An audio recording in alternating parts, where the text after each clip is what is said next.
Okay. We're back. Just found Clover dead. We're on... Where are we? We're here. So we're nearing the last 3 endings. And then we'll be through this. It was a foolish question and he knew it. Yes. I think so. Her voice was weak.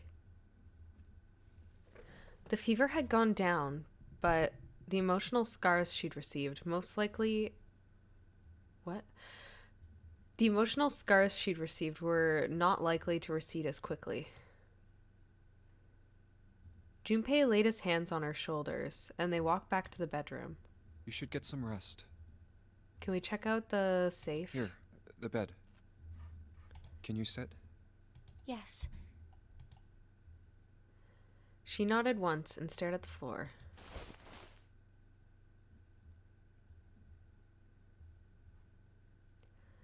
There were 4 others in the room. Sorry, I had this rope threw me off for a second. I didn't know what it was. Ace, Lotus, Santa, and Seven. They all stared at nothing, their faces drawn and tired. After a while, they drifted into the bathroom to see Clover's corpse themselves. Once everyone was back in the bedroom, Junpei walked slowly to the center of it and looked around as the slumped figures gathered there. Who was the first to find the body? Me. Seven spoke from behind Junpei. He turned around. Seven's hand was up. Why did you come to this room? Oh yeah, he propped it open. To look for Clover. Why else? But you did also prop it open because you wanted to come back, right? I found her body in the bathroom. As soon as I did, I ran outside. I got to the top of the stairs by the casino and yelled as loud as I could. Hey, guys! I found her, but it's bad! Hey, guys. What? Wasn't it just you and Lotus? She's in the bathroom in the first-class cabin! Come quick! Or something like that. Okay. Then I went back to the bathroom. Ace, Santa, and Lotus showed up real soon after that. Oh, what? What? Oh, right. We were all searching together. Duh. You two had I'm an murdered idiot. me or I something just... 'cause you didn't show. I just spaced out there for a second. I was like, wait, they were looking this whole time and then they just came to say that Clover was dead. But no, we were all looking. So I took off down the stairs to look for you. After that, I mean, you know the rest, right? Junpei nodded and closed his eyes. There was one more thing he needed to ask. Seven. There's one more thing I'm worried about. What? You stuck one of those plates in between the door and the frame, right? Why did you do that? Come on, didn't I already tell you that? I did it so that the door wouldn't lock. Yeah, he's done it with other doors too. So we could come back to this room? Oh. You think I did it? Well, I don't know. That kind of depends on what you say, doesn't it? For crying out loud. Seven sighed and shook his head. Follow me. Yeah, definitely I don't think it's not Seven. There were 2 doors standing next to one another. He opened the door on the right. Yeah, it's going to be the safe. Thank you. Closet. I've been thinking about this for half the game. Yeah. Seven stepped inside. He stood in front of one of the shelves that filled it and gestured towards a small box. The box was a small metal cube. He looked at Junpei. This is the reason. This safe. We couldn't open it when we were getting through this room. I figured there might be something pretty important in it. I couldn't stop thinking about it. I figured eventually we might figure out what the numbers are for the safe. And if we did, I didn't want to screw around with door 5 again. So I put the plate in the exit door so we could get back in that way. Yeah. Junpei nodded and looked at the safe. He grabbed the handle and shook it. Figured it wouldn't open. It was as locked as it had been when Seven found it. Huh? There was one change, This however. is... Just underneath the safe was a pile of fine reddish-brown powder. Rust. Huh? Junpei stared at it, considering. If there's rust here, that means... Has someone opened the safe? Yeah. Junpei left the closet. Seven followed him back to the bedroom. So the main suspects as to who opened the safe would be either Clover or Snake. I think it would be more likely that it would be Snake, since he was there when we found the safe, and also since he's blind. I think, correct me if I'm wrong, but I think that in order to like crack a safe, like that you don't know the code to, I think you can actually listen to it, and there's like specific clicks or whatever. So maybe they're gonna go with something like that, like he broke into the safe and got something.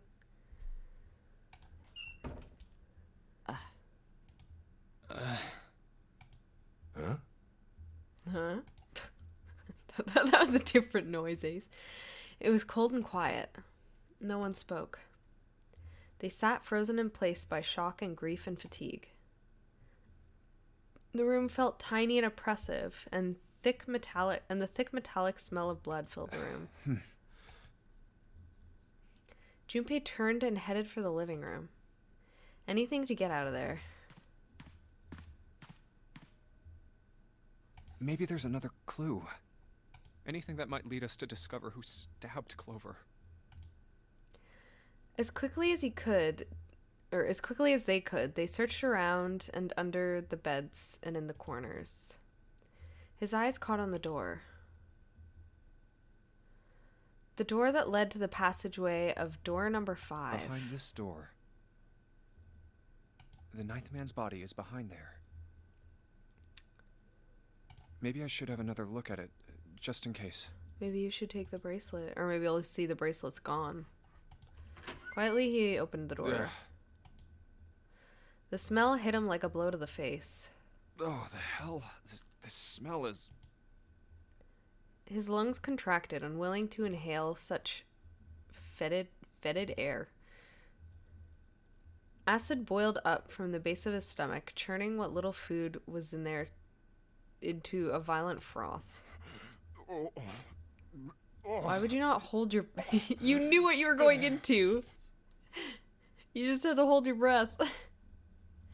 It was too much for him and he vomited. You didn't vomit in the other room. That one would be more fresh. A thin stream of yellow water and bile spattered to the floor. He wiped his mouth weakly and stared at the dead body. Chunks of torn flesh lay in an arc around the body. What remained of his intestines had slid out onto the floor. Blah, blah, blah. Pool of blood. Blah, blah, blah. Yet his bracelet's gone. On the floor next to the broken mass of the man's head lay his glasses. Cracks spidering across the lens. The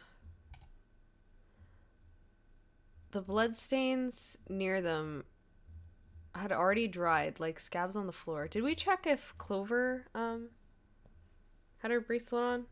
I wasn't paying attention. Wait. That was when he noticed. It's gone. His bracelet. It's gone. Yeah, I don't know why we didn't take it to begin with. It was right next to the glasses. But now, it was gone. The number 9 bracelet was gone. Why? Had someone taken it? He was turning it over and over in his mind when he heard Seven's voice. Where'd Junpei go? It had drifted out to him from the living room. Junpei walked slowly out of the hallway. Oh, there you are. Were you looking for something in the hallway? Also, I really hope that I'm not misremembering the fact that Snake was in the previous experiment thing here. But if he was, it would make sense for him to, like, be able to get around and know how to get around, right? Because he knows the place. So his blindness wouldn't be that big of a problem as, like, having no idea where he was. Seven looked up as Junpei entered the room. Yeah. Did you find something? He thought for a moment before he responded. No, nothing. What? Fine. Technically, it wasn't a lie. He hadn't found anything, in a way. In fact, that was the problem. I'm not sure why. I don't know why characters never want to communicate. It's something I'll never understand. I assume he has a reason for not saying this, but it just bothers me. Something he'd expected to find hadn't been there. The ninth What's man's up? bracelet. Well, I wanted you to take a look at something. What is it? Seven led Junpei back to the bathroom. Is her bracelet Clover. there? I can't tell because of her sleeves. I assume it's not there. As Clover's corpse came into view, he felt his heart flip and then fall to the bottom of his stomach. Something between a sigh and a groan escaped his lips. What was it you wanted to show me? His voice was hollow and empty. I searched Clover's body again. A real shame. She was stabbed once in the back, probably by a knife or something.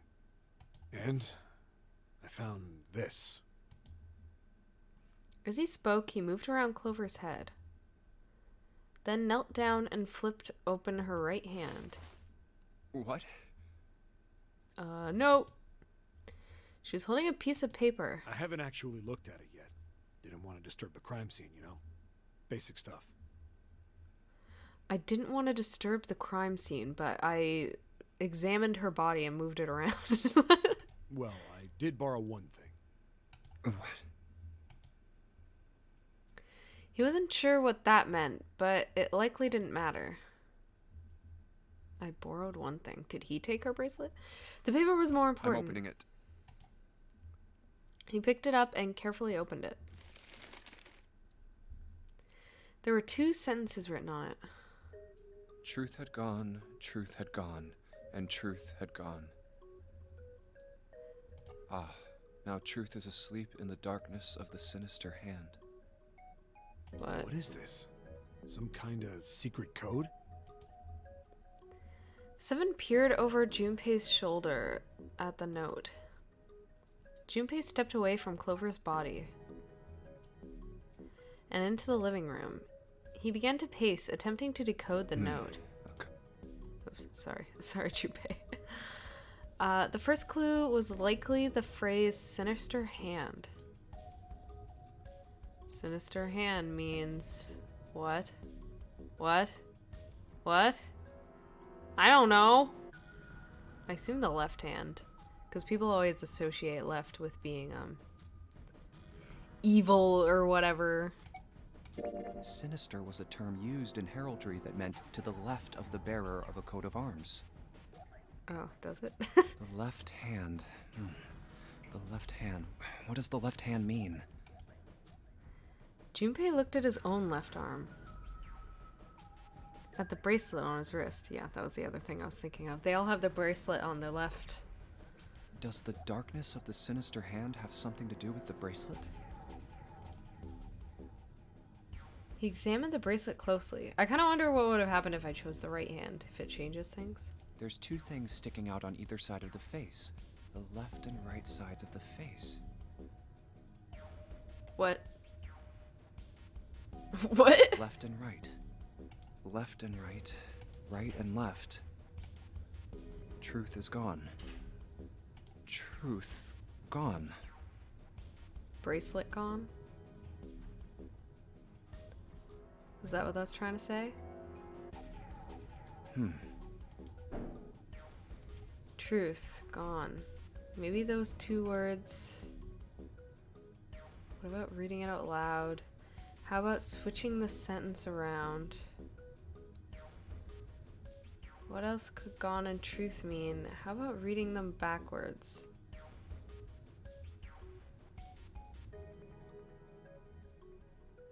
I feel like we already read it out loud.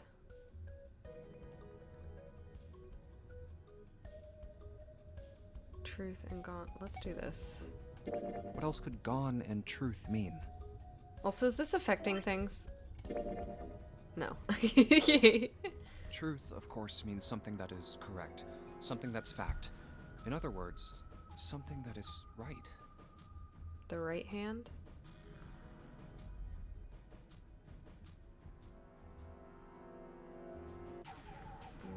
You could then safely assume that gone means left. Okay. Oh, is it the, is this the code to get into the safe or something? Perhaps? After all, after someone left, they were gone. Right, left, right, left. Right, left. Right. Left? But in this case, they clearly refer to their directional homonyms. Then truth equals right, and gone equals left. Junpei looked at the bracelet again. The left and right of the bracelet. Oh. Okay. These two things sticking out. So if I... Press them in the following order. Oh god, what?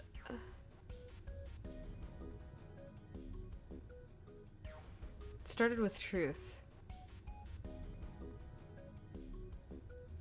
Truth gone, truth gone, truth gone.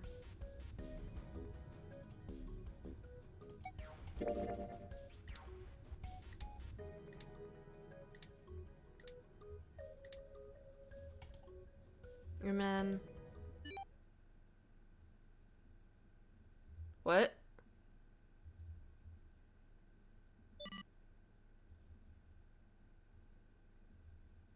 One after another, 8 numbers flashed on, then off. Of the face of Junpei's bracelet. Did it just... He checked one more time to be sure. You can change your number? 1, 4, 3, 8, 3, 4, 2, 1. 1, 4, 3, 8, 3, 4, 2, 1. I'm gonna write that down just in case. Is that the key to the safe? Or is that the key to the, casket? Mayhaps? Hey, what are those numbers? Junpei didn't answer. He couldn't answer. He had no idea what they were either. Besides, he was sure he would forget the numbers and the order they came in if he said 1, anything. 4, 3, 8, 3, 4, 2, 1. Write it down. Muttering the numbers to himself over and over, Junpei headed towards the bedroom. Oh, are you gonna do the safe? 1, 4, 3, 8, 3, 4, 2, 1. 1, 4, 3, 8, 3, 4, 2, 1. I mean, you could just look at it again. 1, 4, 3, 8, 3, 4, 2. Okay, Junpei. Go. 1, 4, 3. Go! Before long, he found himself in front of the safe again. Its lock was the only device he could think of that required a sequence of numbers such as the ones he'd just discovered. Besides, someone had opened the safe at least once already. Had Clover come to the bedroom to open it? Junpei slowly dialed the numbers the bracelet had given him. 1 to the right, 4 to the left. Okay. And... Oh.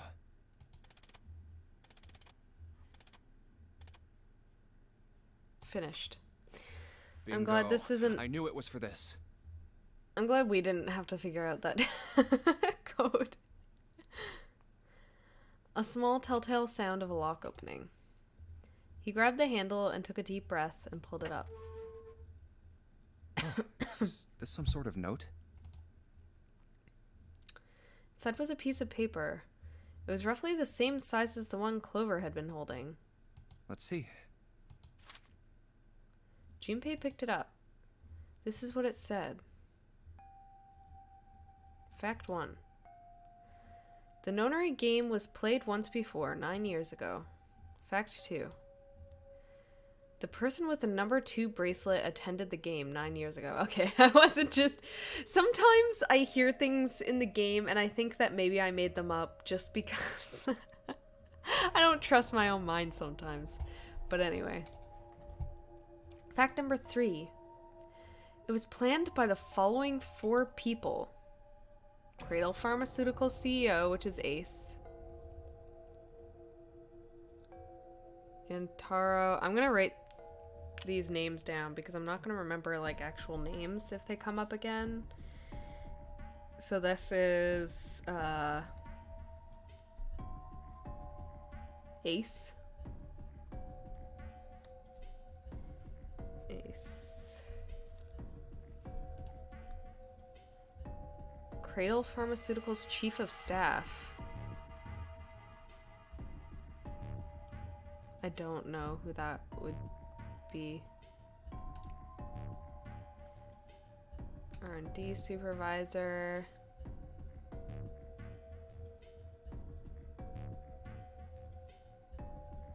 What did... Seven said, Lotus's last name, and I forgot it. I don't think it's Kubota, but it did start with a K, I believe.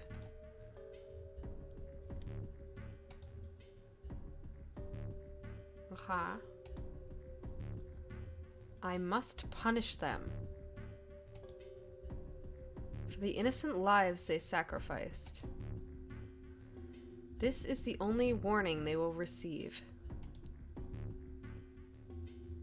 That innocent souls might be saved. Now I state the truth. I now state the truth. 0.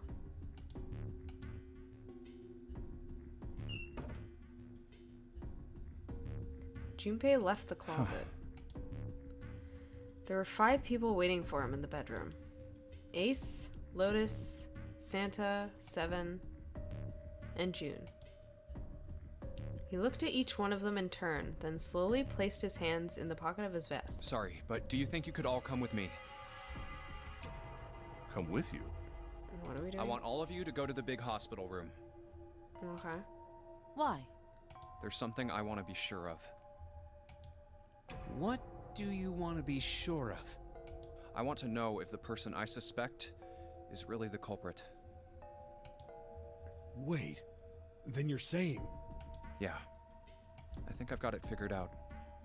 I know who killed Snake and Clover. But is Snake dead? The atmosphere in the room changed. Grief was suddenly gone, replaced by attention like a strap of leather stretched to its limit. 5 sets of eyes stared at Junpei. He pretended not to Anyway, notice. if you could all please move to the big hospital room.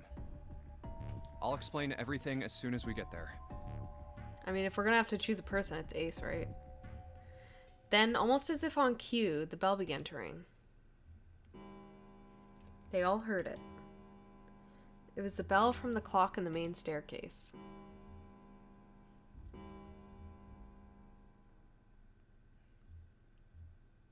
The bell rang 5 times, then ceased. It's 5 o'clock. We've only got an hour We left. don't have a lot of time left. Let's go. Slowly, one by one, they followed Junpei out of the bedroom.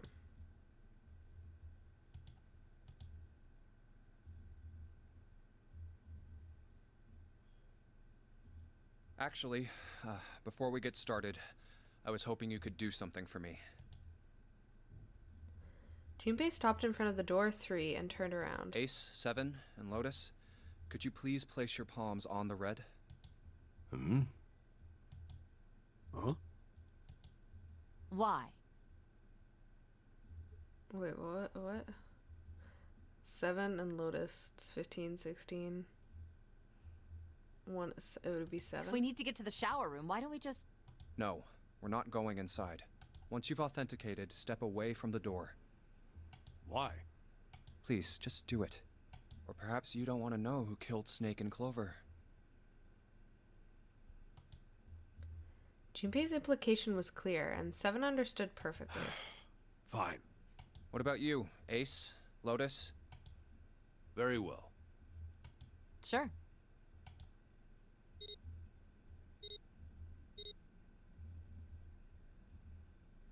Quickly, they pressed their palms on the red. Once they'd finished, they'd stepped away from the doors Junpei had instructed. 3 asterisks shone from the red's display I have panel. this idea. I don't think this device responds to a hand placed on it. It instead reacts to a bracelet being brought close. Yeah. You don't actually need a hand. Mm-hmm. Junpei approached it and held his bracelet over the scanner. He made quite sure he didn't place his palm on it. Oh, so he's just trying to figure out if somebody were to take the bracelets, if they could use them, which yes, I've assumed that this entire time. I'm pretty sure, I felt like that was like established. Didn't somebody say that they don't need the bracelet? Wasn't it the 9th man that was like, I don't need you alive or whatever, I just need your bracelet? Mm-hmm. The 4th asterisk appeared. I knew it. Just as Junpei had expected. It was possible to authenticate without placing one's palm on the red, so long as the bracelet was brought near it. Junpei pulled the lever down.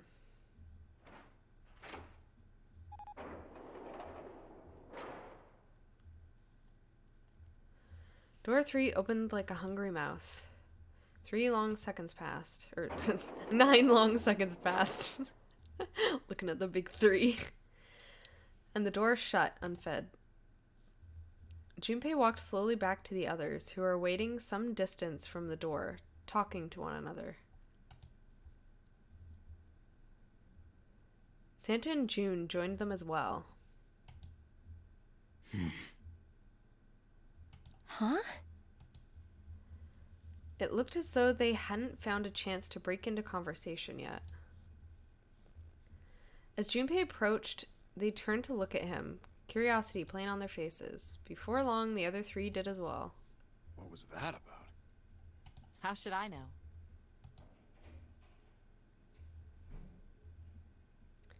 Clearly, they were all expecting some Thanks. answers. I appreciate your cooperation. Thank you for coming here today. I'm going to give my speech now. Clearly, they'd hoped for something more forthcoming. He continued. By the way, Ace, would you mind if I asked you something? What is it? Do you know who I am? Who are we? Tell me, who are we? Because so far, us and June are the only people that I don't know who we are. What? What kind of question? Oh, also he's asking this to make sure he's got face blindness, I'm Just assuming? answer it, please. Who am I? You're Junpei, of course. Who else would you be? Unfortunately, that's the wrong answer. What? Actually, I'm Santa. Oh, okay, I see what he's doing. What? I see what he's doing. Ace's voice was full of surprise, but it was also tinged with confusion and fear. Everyone else looked nearly as surprised. Santa looked especially shocked to discover he was actually someone else. Oh my god, poor Santa. If he spoke, however, the trap would be exposed. Junpei quickly The continued. clothes I'm wearing, I borrowed from Junpei. And the clothes he's wearing are mine. We had a little swap. The hair, just, you know, we were both wearing wigs the entire time we swapped. That's ridiculous. Impossible. So, you're saying I'm not Santa? Of course you aren't. Why? What makes you so sure I'm not Santa? If you were Santa, then door 3 wouldn't have opened for us just now. But not our face, 1 huh? plus 7 plus 8 plus 3 equals 19. 1 plus 9 would be 10. The digital route would be 1. But the 4 of us just opened door 3. You can't possibly be Santa. Your bracelet number isn't 3. It's 5, right?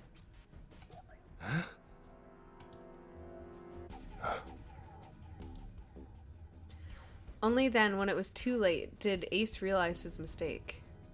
He set his jaw and glared at Junpei. You're exactly right. My bracelet number is 5. As he spoke, Junpei lifted his wrist up to show everyone the bright red 5 on his wrist. Hello? That's a blue. Sorry, Ace. I tricked you. Of course, I'm not really Santa. I'm Junpei. Who could possibly think I was? It's obvious I'm not. To think I was? Ridiculous. But I guess you couldn't see just how obvious it was. I asked you before, didn't I? What makes you so sure I'm not Santa? And you answered. If you were Santa, then door 3 wouldn't have opened for us just now. Most people wouldn't say something like that. The first thing that would come to anyone else's mind wouldn't be the bracelet number. There'd only be one thing they'd say. One sentence. You don't have his face. Ace, you have prosopagnosia, am I right? Junpei's voice was quiet and calm. He knew the truth, so did Ace. Prosopagnosia? The others looked confused. Well, Lotus What's shouldn't that? look confused. No clue. Prosopagnosia is... He heard Lotus begin to explain it to them. Ace glanced at them, then turned back towards Junpei and sighed. Very well, I confess. I have prosopagnosia. I cannot differentiate human faces. Is that what this was about? You want to mock me for my disorder? No, not at all. I'm not making fun of you at all. In fact, I feel kind of bad for you. No, the reason I brought this up is that there's an excellent chance the person who killed Snake has prosopagnosia.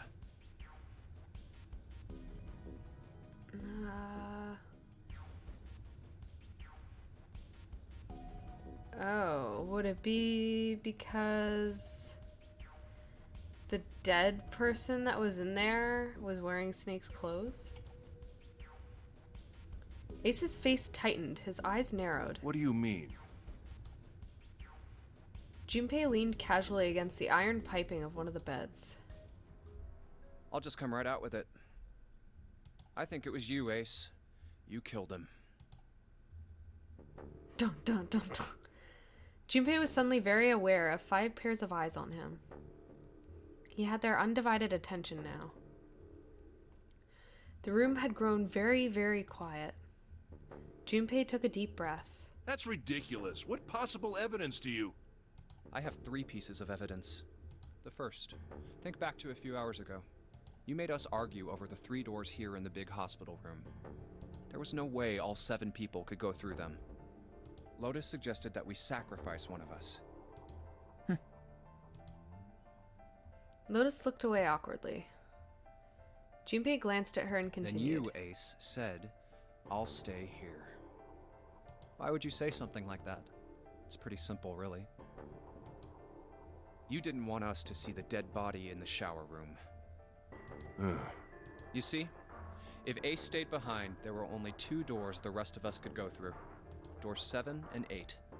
There was no way we could get through door 3, the shower room. You knew that, didn't you, Ace?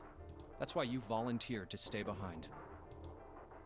Come on now, I think that's going a bit far. I can understand if you're jealous of my bravery, but...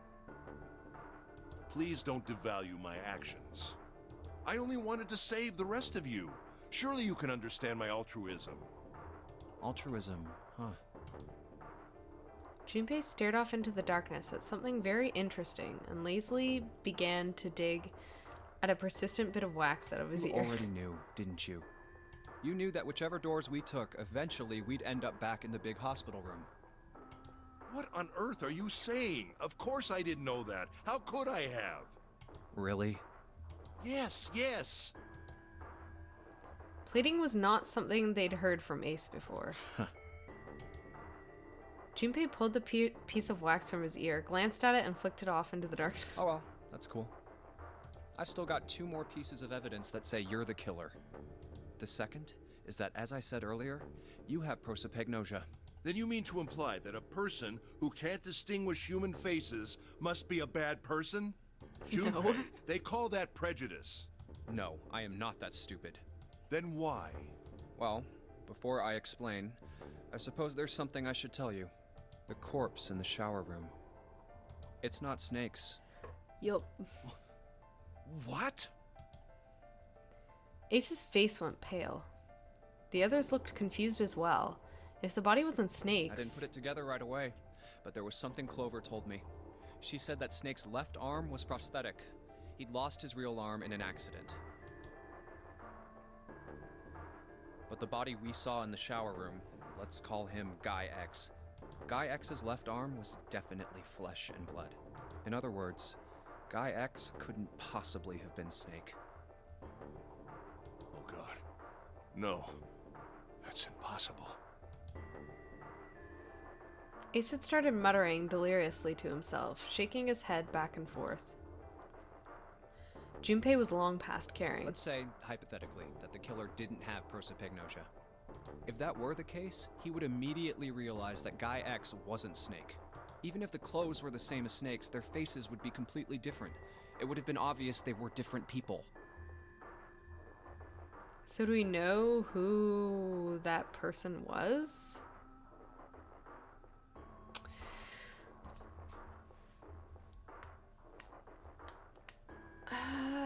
So there were 4 people listed on that thing, right? On the,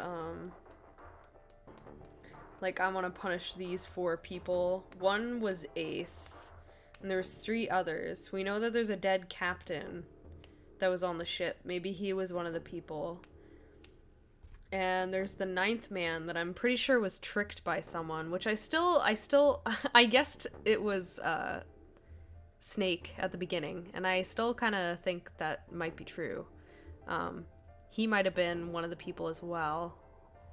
I don't understand Clover being dead, though, if Snake is the one doing this. That would also mean there would have to be another okay, hold on, what are we at? We're at Ace, the 9th man, the captain, and there's another dead body in that room. That could have been the other person, maybe? I don't know. And yet, they still killed him. Why? Why would they kill a stranger who'd only just shown up? On the other hand, if the killer did have prosopagnosia, it makes sense. They thought Guy X was Snake and killed him. Wait. Wait just a moment. Let's say you're right, and I mistook Guy X for Snake. Even if I did, I would have had no motive to kill him. Why would I want to kill Snake? I can think of at least 2 motives. 1, Snake knew about your past. If he ever revealed what he knew, that would have been really bad for you. You really didn't want that to happen. So to make sure Snake's mouth stayed shut, you killed him. 2, Snake had a grudge against you. You knew that, or at least you could have easily assumed he did. Even without exposing your identity, he was a threat to you. You never knew when you might be attacked. You couldn't ever let your guard down. Every moment was a moment he might try something. You didn't want that kind of danger hanging over you, so you... Hey, hold on a minute. For the first time since the beginning of Junpei's explanation, someone besides Ace spoke. What's the past that Ace wouldn't want us to know? That he's the CEO of the pharmaceutical Why did company. Snake have a grudge against him? And he started the games 9 years ago, Look at this. right? He handed Santa a small piece of paper. What's this piece of paper? Santa squinted at the paper and began to The read. nonary game was played once before 9 years ago. The person with the number 2 bracelet attended the game 9 years ago. It was planned by the following 4 people. Cradle Pharmaceuticals CEO Gentaro Hongo. What is this? Slowly, Santa looked up from the paper. His eyes met Junpei's. It's the message from Zero. It was in the safe in the first class cabin. Then suddenly, Give me a break! Ace's face was red and shaking, and his voice was full of fury, tinged with desperation. That paper is a lie! Someone is trying to frame me! No, I don't think so. I think it fits with everything. Me. You said me, right? Junpei's eyes narrowed and the trap began to close. Yeah. Ace inhaled sharply. Oh my god.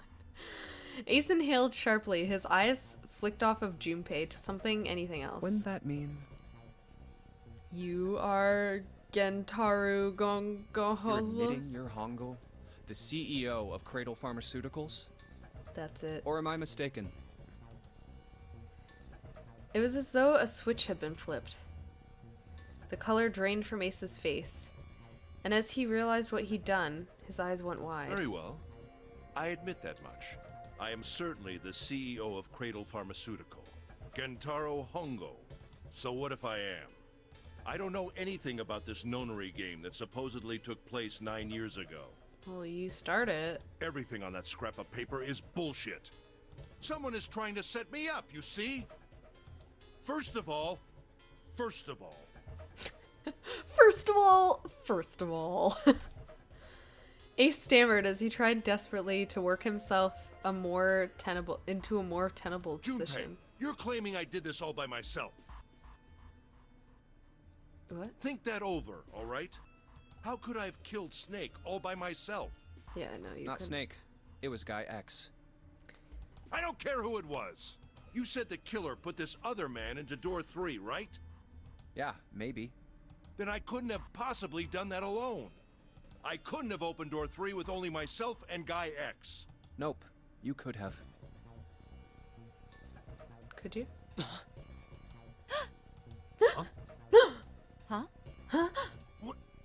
What? I love that they have to have everybody gasp individually. They couldn't just have a group gasp. Ace's face was tight and his teeth were clenched. Junpei fixed him with a level stare. The trap was about to close. Actually, Ace, when you were unconscious, I took something from you. What? Remember when you were injected with that anesthetic and fell asleep in the big hospital room? Yeah, back then, I took this. Junpei put his hand into his pocket. No! You couldn't have! Ace's right hand moved. Oh, did he have another... What? Hold on a second. Hold on a second. I'm getting myself confused now. What? Junpei I smiled. got you, Ace. Your right hand there tells me all I needed to know. You want to tell me what you were so worried about? What's in your pocket? Okay, we didn't actually take anything. Junpei was just bluffing. I was like, if we did actually take something, I do not like that game. You didn't insinuate anything at all. It's the number 9 bracelet, isn't it? Does that... Oh, yeah, it does work, right? 9 plus... Wait, what? 9 plus 2 plus... Okay, yeah, no, it does work. I don't know why the math just, like, wasn't working for me there. I literally had to look down at my hands and be like, Yes, it's definitely 3. Okay, yeah, and Junpei would insinuate this because the bracelet was missing. Ace, Guy X, and the 9th man's bracelet. That was all you needed to open door 3. Thank you for doing the math that I struggled to do for whatever reason. That's how you killed Guy X all by yourself, Ace. All you needed was the number 9 bracelet in your chest pocket. Ace lowered his hand from where it had stopped, halfway to his pocket. He looked down at the floor, his face hidden from Junpei. I'm sorry to interrupt this. Okay, it automatically brings me here. Interesting. Also, this is the bigger end. I didn't want that one, but okay. All he could see was the corner of Ace's mouth, twitching like a dying fish. If you want to play innocent, that's fine by me. Go ahead, tell me. I don't have the bracelet, if that's what you want to do. But if you could take off your coat and hand it to me, I'd really appreciate it. Otherwise, we'll have to take it from you by force. Right, Seven? Yeah, it'd be my pleasure. Seven cracked his knuckles with a sound like a gunfire. The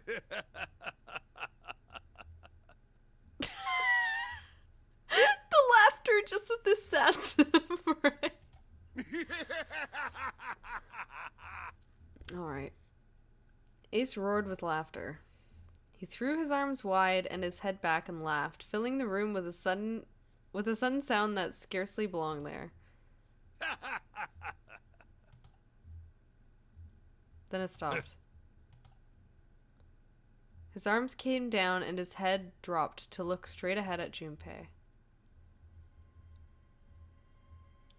Oh no, he's got spooky face now.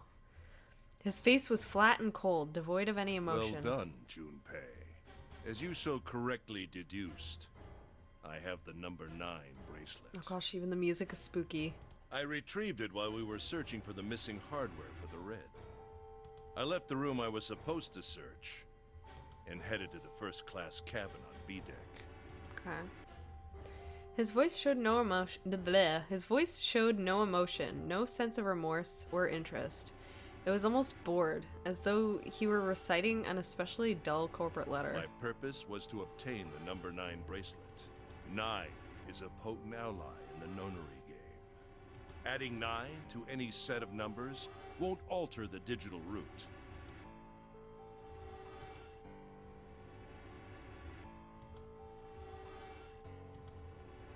As you can see, 9 is a very useful number here. With it, one can go anywhere, with anyone. It is, I suppose you could say, a game changer. So I made for the first-class cabin to obtain it. In mere moments,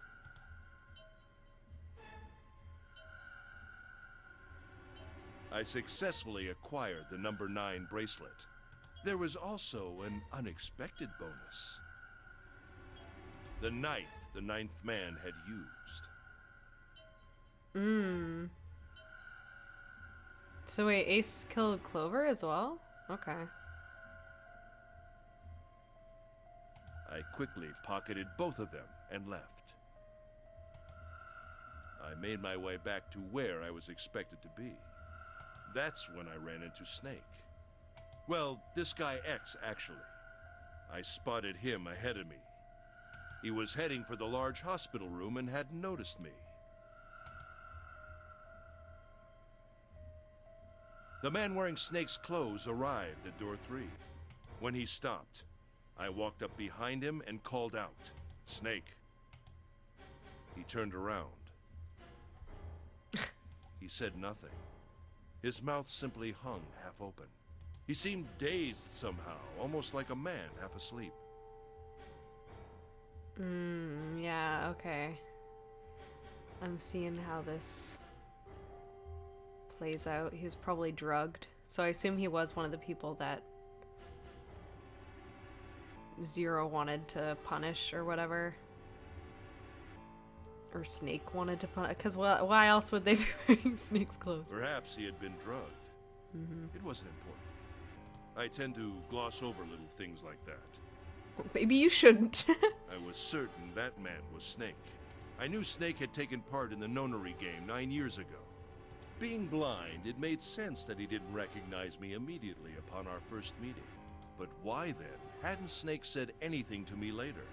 Surely he hadn't forgotten what had happened to him in the nonary game. But not once did he attempt to confront me. Did his lack of sight prevent him from fully recognizing who I was? Or perhaps Snake had conspired with Zero to deceive me?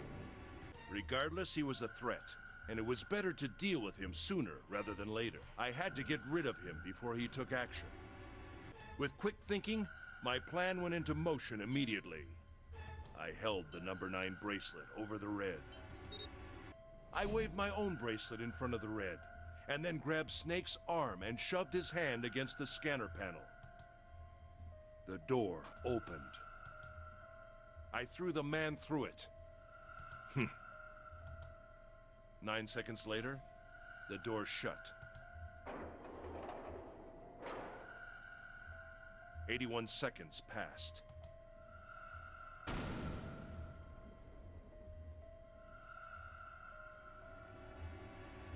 The man inside the door passed away. After that, I returned to my post as though nothing had happened.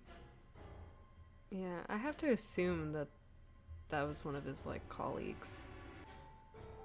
Because I can't imagine it just being, like, some random person. After conducting my own search, I returned to the large hospital room when the 1 a.m. bell rang. Ace's eyes were cold, and his cheeks were hollow and pallid. Although, okay, if I'm assuming that the number 9 man, the 9th man, was also in on this, I don't think it would make that as much sense, would it? Because wouldn't he also recognize Snake? And he would know the rules of the game, obviously. So, yeah, I'm not as sure about that. When he spoke, only his lips and tongue moved. The rest of his face was eerily still. Junpei glared at Ace. He took a deep breath and thought about the next question he had to ask. He didn't want to. He knew what the answer would be. He just didn't want to hear it. Is he going to ask if he killed Clover too? Because the answer is yes. Junpei swallowed, then spoke. Ace, did you kill Clover? Yeah. Yes. Why? Why did you kill her? She was Snake's sister. It was possible he had told her something dangerous. Additionally, she had gone through door 1. It seemed likely she might have found it. Found what? Why don't you go through door 1 yourself? What was through door 1 again? I don't remember. There's too many doors. Perhaps it's hidden somewhere. Seven and Lotus interrupted. Yeah, but Lotus and I went through door 1 too. We didn't see anything suspicious. Yes. I thought as much after I heard your report at the central stairs. I doubt the two of you could find it. Hmm? I wish But perhaps Clover was different. I wish they'd say which rooms they're talking about, because I can't know based on the numbers. Perhaps she had found it. I was, therefore, desperate to find her. I'm assuming it has to be like, was it the wheelhouse? Because that's the one where Clover, like, exited the room and, like, had something in her pocket. And at last I did, in the first-class cabin. I spoke very calmly. Did you see it? See what? Don't act as if you don't understand. You were in the captain's quarters, weren't you? Yeah. Uh-huh. What are you talking about? Very well. Wait, no, that doesn't make sense. I was gonna say, oh, Ace would be able to go through there on his own, but no, he wouldn't. Because he... that's only 2 bracelets if he uses the 1 and the 9. By the way, what are you doing here, Clover? What? Nothing. There's blood on your shoes. It looks fresh. Did you go take a look at the 9th man's corpse? I see. Your silence suggests that you noticed. You saw something, didn't you? You saw that his bracelet was gone. No! Clover ran. She made for the exit, but Ace stood in her way. You aren't going anywhere. He caught her by the collar as she passed and threw her to the floor hard.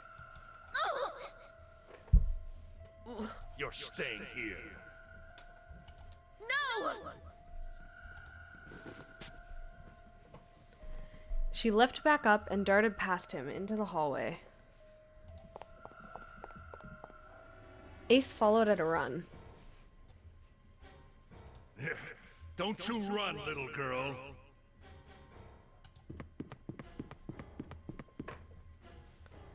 He was faster.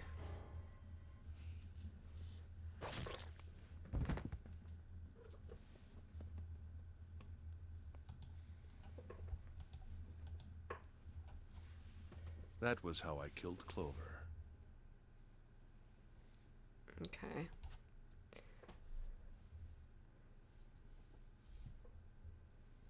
Sorry, I'm struggling with my cat. His face hadn't changed. if he felt guilt or remorse or anything one might feel after taking the life of another human being. It didn't show. You son of a bitch! Seven's whole body trembled with rage, and his voice rumbled with hate. For a second I was going to say, wait, wouldn't Seven have recognized Snake? But he has, like, memory loss or whatever.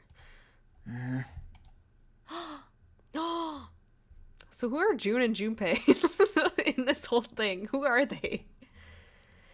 Santa's eyes were bloodthirsty, and Lotus and June's faces were distorted by anger and hatred. Ace looked at them and smiled. It was cold. It was a cold, cruel thing with no humor in it. He shook his head and sighed. I admit it. I've lost. I have lost. Completely and utterly. Don't misunderstand, Junpei. I didn't lose to you. I lost to Zero. Not you. I'm rather disgusted with myself for falling into such a simple trap. I looked the fool. And it was a trap. Make no mistake. I was trapped and manipulated by Zero. The man I killed in the shower room? If he wasn't Snake, then I have no idea who he was. But he was wearing Snake's clothes. And that was no coincidence. He had also been injected with something that reduced his cognition and prevented him from identifying himself or resisting me. And we can't forget the components that were removed from the red before we arrived. I have no doubt that Zero planned all of this. Zero made sure I would kill that man. It follows, of course, that Zero knew everything I would do. That I would try to take the number 9 bracelet. That I would try to kill Snake.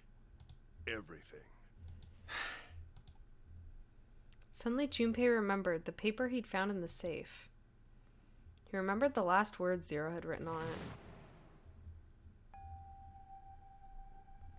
I must punish them for the innocent lives they sacrificed. This is the only warning they will receive. That innocent souls might be saved, I now state the truth. Zero. And then he remembered the other words he'd heard from Clover. I think Zero is one of us. Huh? One by one, Junpei looked at the 5 people standing in front of him. Ace, Santa, June, Seven, Lotus. Zero is one of us? No. Wait. There's one more person. Snake. Snake. The man who died in the shower room isn't Snake. Yeah, he'd be the most likely because he was kind of a part of that scheme. That means he's almost certainly still alive. Or at least he played a part in it. Maybe Snake is Zero. Maybe he made Guy X wear his clothes so that we'd all think he was dead. Where's Snake now? What if he's off somewhere laughing at us?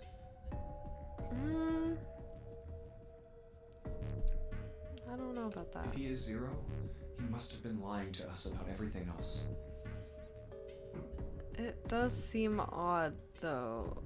If it were him and he'd taken place in this game before, like, why were the other people chosen? Like, why was Santa and Lotus and, Seven chosen and Clover?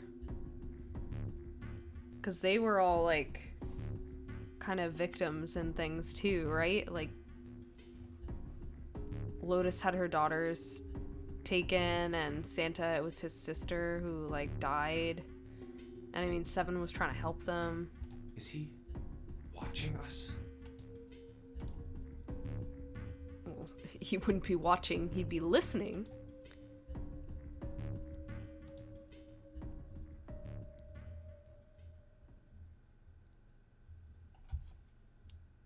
Well, I believe I've finished with my confession. Why don't we get moving? He sounded as if he'd just finished doing nothing more exciting than describing the weather. For Santa, it was the last straw.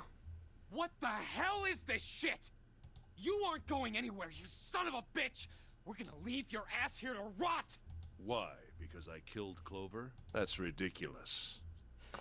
Why did it get louder at that last line? Why are you so upset that I killed the little bitch? She was nothing to you. A stranger you only met a few hours ago. Am I wrong? So? You bastard! Seven roared and lifted a fist that would likely have shattered Ace's jaw. But someone else was faster. It was Lotus. She stepped toward Ace, raised a fist of her own, and drove it straight into his nose. Blindsiding me with a punch, huh? You've got some fire, don't you? Doesn't even look like he I did it. confess, I rather like a tough woman. He sniffed and wiped a small trickle of blood from his nose with a raised eyebrow. Well, maybe you'd like another one then. Before that, let me give you one of my own. Huh? Lotus scarcely had time to blink. Ace snaked his arm around her and pulled Lotus's back up against him. Oh god, he's gonna have the gun! Or the knife, I guess. The knife would make more sense. I instantly... that gun, like, traumatized me. Someone's always taken the gun. Well, always taken the gun. Only one person's taken the gun, but I assume people are gonna go... Oh my god, it is the gun! I knew it! It was a gun! When did he get the gun? We should have taken the gun. Oh, Junpei, I hate you. I hate Junpei. I hate that he's smart and then really stupid sometimes. The revolver that we should have at least taken the bullets from. Almost lazily, he tilted it to point at Lotus's head. If any of you so much as blink, I won't hesitate to pull this trigger. I've already killed 3 people. Don't think I'm not ready to make it 4. 3 people? What do you mean? Well, he killed the person that wasn't Snake. He killed Clover. He didn't kill the captain, did he? Oh, I guess he did. He probably did. Because he was saying, like, did you see it? To Clover, and I assume he meant the captain. Very well. Let me take this opportunity to illuminate you. The person who killed the 9th man was me. Oh, okay. Never mind. Oh, it was you! Wait, what did you... I guess it would make sense for him to be able to trick him as well. If he already, like, he organized this game in the first place, like, 9 years ago. Okay. Although I suppose to be more accurate, I encouraged him to get himself killed. But I was right then. It was partially. I mean, I suspected Snake more so, but I knew that the guy, the 9th man, was like tricked by somebody. While we were examining the main staircase, he came to me and told me his name. I recognized it at once, so I gave him a little push. Just a little white lie. You recognized his name. So was he one of the people that like worked for you? It seems the settings for the dead were altered. Now it only requires a single person to deactivate the detonator in the bracelet. Okay, yeah. The only reason he would talk like that would be as if it was someone else involved in like starting the game up in the first place, right? Investigate what's beyond door 5. We'll meet again later. And with that... Okay. Have a good one, guys. I'm going off ahead now. Well then. Why is it stopping? God damn you! You lied! Yeah. Open the door, please! I'm begging you! Help me! Please get me out of here! Oh my god! There's no time left! Listen! I was lied to! He lied to me! He put me in here!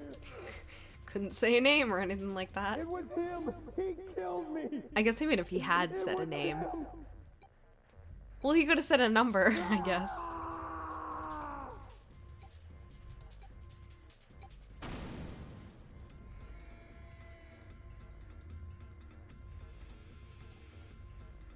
I had 4 reasons for killing him. As I said before, in the nonary game, the number 9 bracelet is of utmost importance. If I had allowed him to keep such a useful tool, he, or it, would have become a threat to me. As such, I decided that he should be eliminated early on.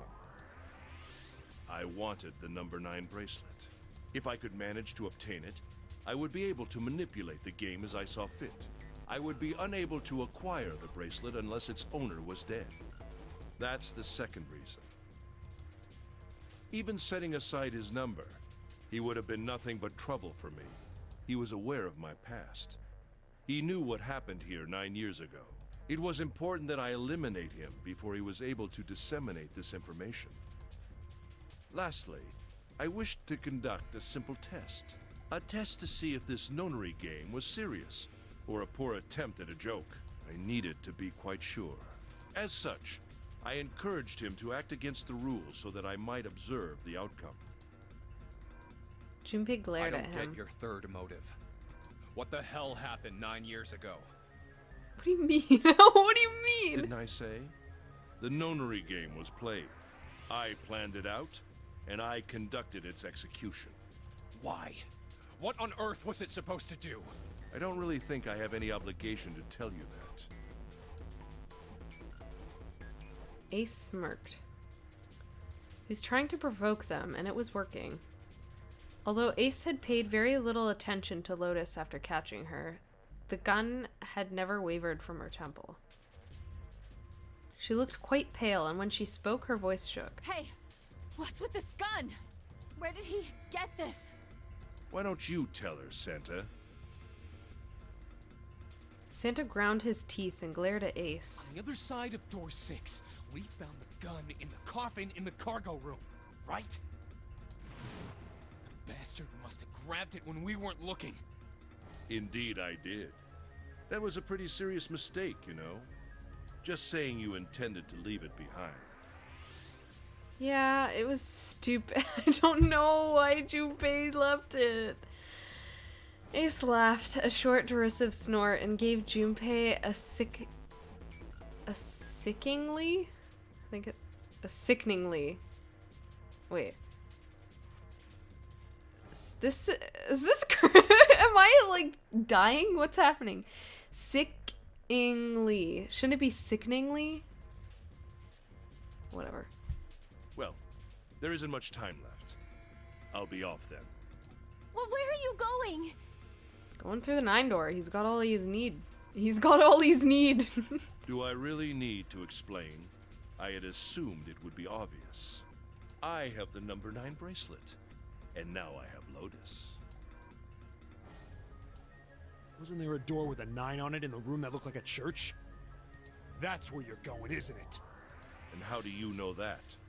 Santa told me about it while we were looking for Clover. I see.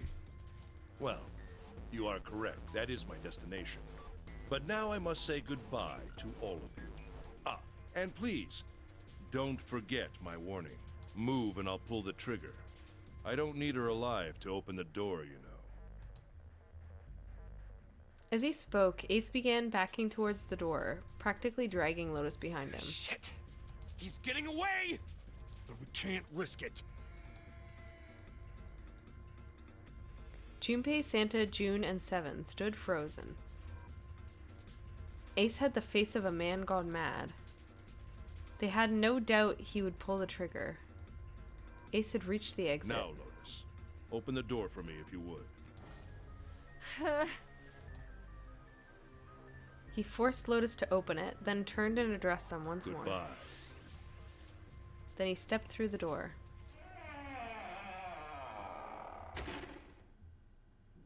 It fell shut. In the blink of an eye, they were Damn gone. it! As soon as Ace and Lotus were gone, Junpei and the others leapt for the door in pursuit of Ace. but as Junpei laid his hand on the doorknob... Oh my god, June! Pull it together! There was a noise behind him. He looked over his shoulder. June was kneeling on the floor, breathing heavily. Hey, June, what happened? Are you alright? Santa ran to June and wrapped his arm around her before she could collapse all the way. Jesus, you're burning up. Your fever's back. Are you okay?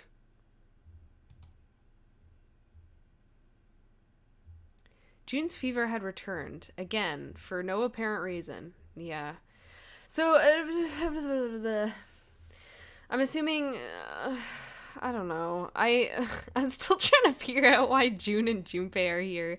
The only reason I can think, like, with June, like, getting a fever and stuff like this, that it would have something connected to her going to, like, the hospital or whatever.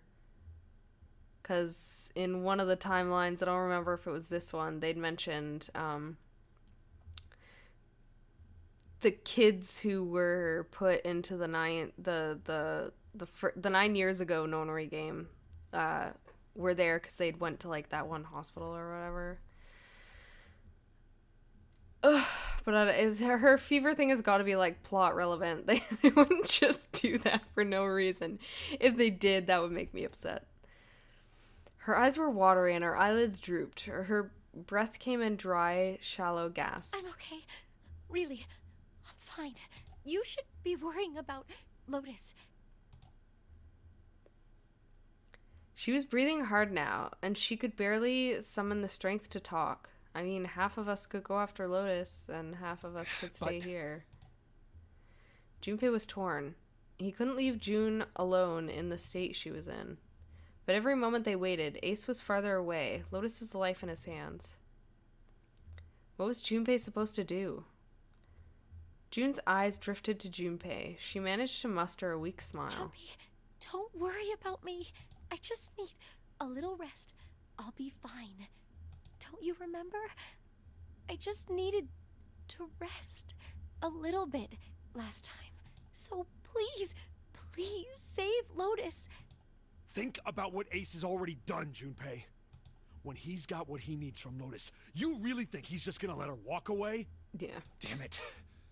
You guys go on ahead. Soon as June starts feeling better, we'll follow you. Go! Junpei looked at June. Huh.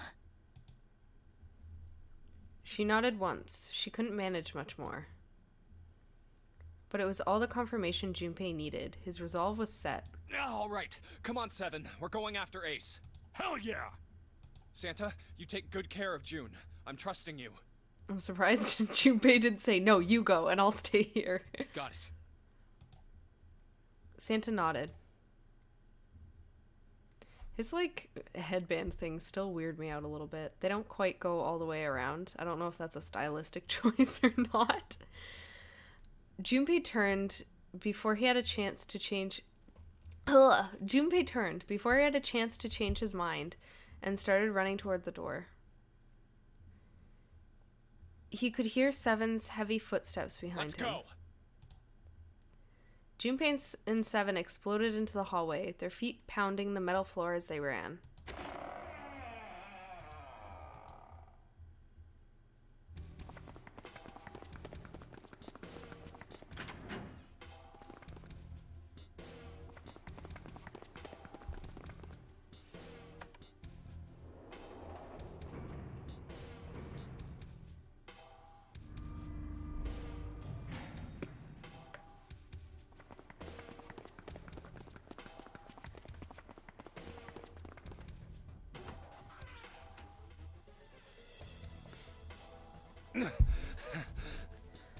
Well, if they didn't catch up to him there, are they gonna catch up to him in the room? Junpei and Seven had finally arrived at the church, exhausted and out of breath. As their lungs struggled to catch their breath, their eyes frantically scanned the room. Where are they? I don't see them. You think they already went through?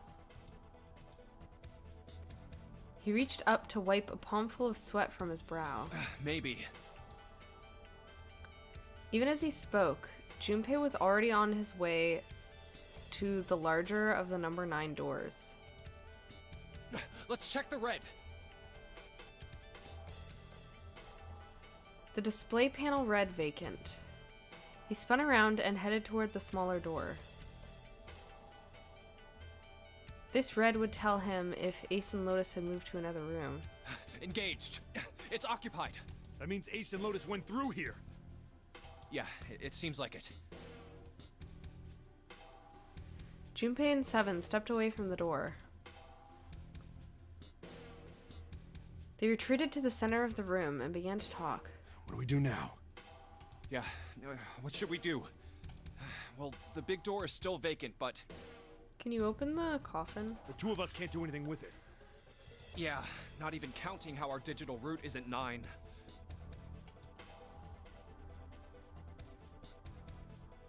Just then, as they were pondering what to do next. Yes, can we open it? Can we open it, please? Can we open it? Where are we? Where are we? Please let me open it. Please let me open it. A noise like someone hitting a thick wooden panel. What's that sound?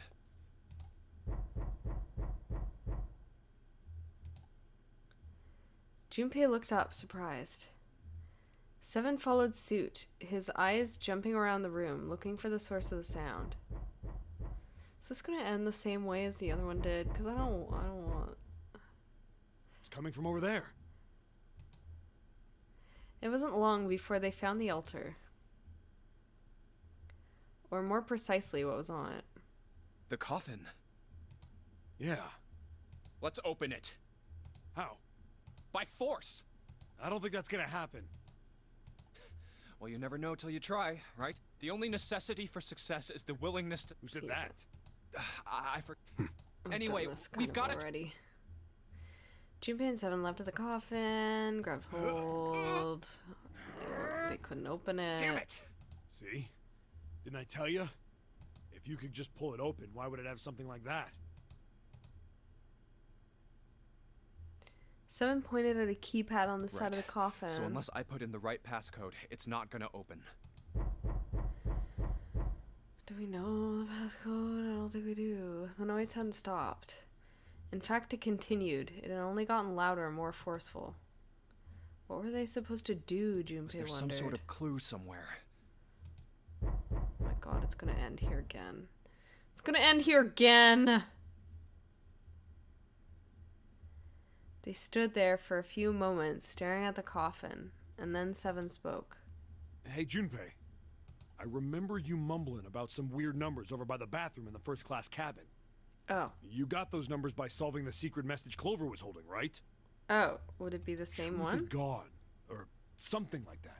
Yeah, that's right. What about it? Well, maybe that number's the passcode for this thing, too.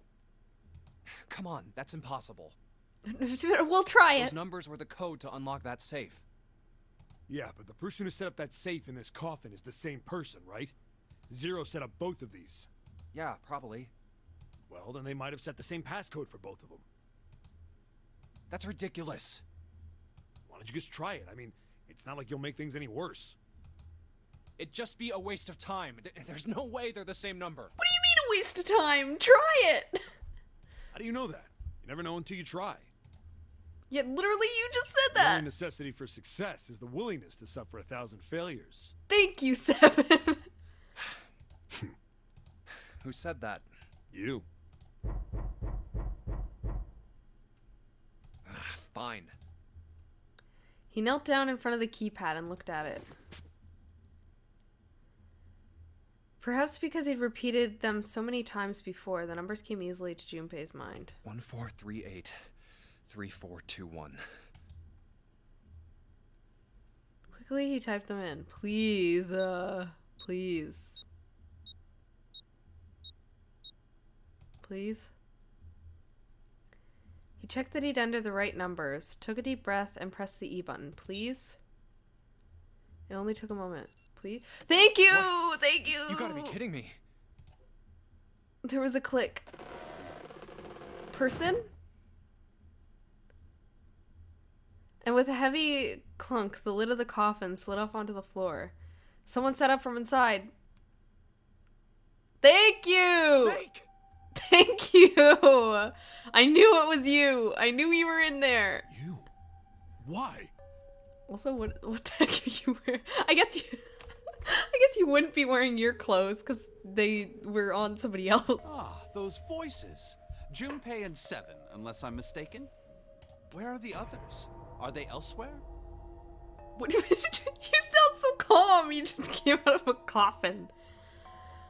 Of course there was no reason Snake would have known anything about where anyone else would be. Oh crap. Clover's dead, dude. I just clued into that. Dang it. Junpei and Seven looked at one another. There was a great deal he needed to know, but... Can we all get out together? They had to tell him something, however, so they began to talk. Who's left? Who is here? It's me and June, which is 11. And then Santa, which is 3. And then... which makes it 14. And then Snake, which is 2, which brings us up to 16. And then 7, which is 20. No, it doesn't. Snake explained to them how he came to be locked in the coffin. Apparently he'd been hit with some sort of knockout gas. And Junpei and Seven explained what had happened to the rest of them. I see. I believe I got the gist of everything. You look like a demonic priest, dude. Have I been sufficiently caught up? Probably not. No, there was one thing they kept from him. There was one thing, however, that neither Seven nor Junpei could bring themselves to say. The Ace had killed Clover. They feared that if Snake knew, he might well go insane. They decided as much by a look the moment Snake had climbed out of the coffin. That still doesn't explain why you were trapped in here. We've still got no clue about Zero's true identity, let alone why the hell he's doing all this. So wait, with that first ending that I got, is Zero actually Santa? Does that make sense? Because it said I'm Santa at the end. Is Zero Santa? Why did he put Guy X in Snake's clothes? So that Guy X would be killed because he was one of the 4 people? Is all this stuff somehow related to that nonary game that was played 9 years ago? Yep. Hey, Snake, do you know anything? Junpei put the question to Snake. His answer was less than illuminating. What are you talking about? I apologize, but I have no idea what you're saying. What do you mean? It seemed as though Snake was perhaps not being entirely honest, but that knowledge did Junpei and Seven little good. Oh, come on, just tell us if you know. I don't know what to tell you. How can I know something I don't? No matter how many times they asked, he insisted that he knew nothing. It was becoming clear that Snake wouldn't give in, and every second they spent asking him was a second wasted. It's bad. We're running out of time. We need to go after Ace. However, they stood in silence, the overpowering atmosphere of the chapel almost stifling. Junpei, Seven, and Snake simply stood at a loss for what they should do next. What do we do now? He glanced over at Snake's wrist. Sure enough, he could see the two on the bracelet on Snake's wrist. The 3 of us can't make a digital route of 9. Yeah, we just get 5. We're stuck here then. Oh. Hey, I just remembered something. Seven began patting his pockets, as if he were checking to see if any of them held anything. What is it? I found something earlier. What did you find? This. He'd finally found the pocket he wanted, and his hand dove into it. Seven pulled out something round and metal. Oh, the captain's watch or whatever. The quote-unquote captain. A bracelet. There was no mistaking the number glowing at them from the face like a cartoon eye. Zero's bracelet. What did you say? Are you saying that 7 has the number 0 bracelet? Yeah. Where did you get that? Snake's question was innocent enough, but if he learned the truth, if he'd been able to see, he would have noticed 7 look away. Clover gave it to me. She did? Yeah. How did she come by it? Well, she found it. See, on the other side of door 1, A deck, the captain's quarters. She asked me to hold on to it because it was too big and bulky for her to be lugging around. He's lying. Mm-hmm. So I was right. That was what Clover was taking that one time we saw her taking something. He even told us earlier. I haven't actually looked at it yet. Didn't want to disturb the crime scene, you know? Basic stuff. Well, I did borrow one thing. He probably said that so Snake doesn't find out about Clover. All right, Junpei. Been nice knowing you. Wait, what? Oh, what? What? You leaving me behind? Come on, man. I'm just kidding. Okay. I was like, what? 7? Still, just in case, I want to make sure the 0 bracelet gets picked up by the red. Snake, give me a hand, all right? Without waiting for a response, he started walking toward the door. Junpei and Snake followed him quietly. Before long, they found themselves in front of the larger of the 2 doors. 7 and Snake put their palms on the red. Once they'd done that, 7 put the number 0 bracelet on the scanner panel as well. A third asterisk appeared on the screen. 7 plus 2 plus 0 equals 9. Pull the lever. Don't just leave, Huh? please. Why isn't it What? opening? Well, the third asterisk lit up, so it must have registered the 0 bracelet. Maybe it isn't actually 0. Yeah, I was just gonna say.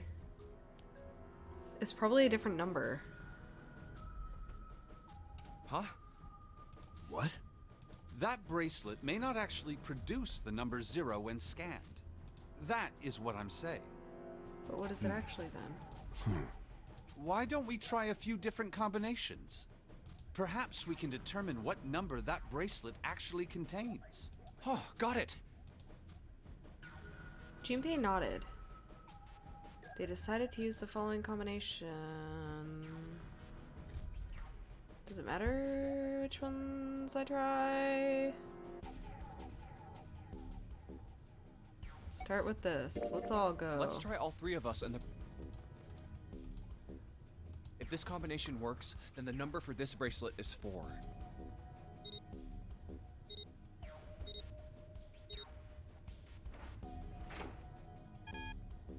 Nope. It didn't open. Then this bracelet... Then... We continue. They decided to let's try the middle one. Let's try me, 7, and the bracelet. If this combination works, then the number for this bracelet is 6. Scan in their bracelets.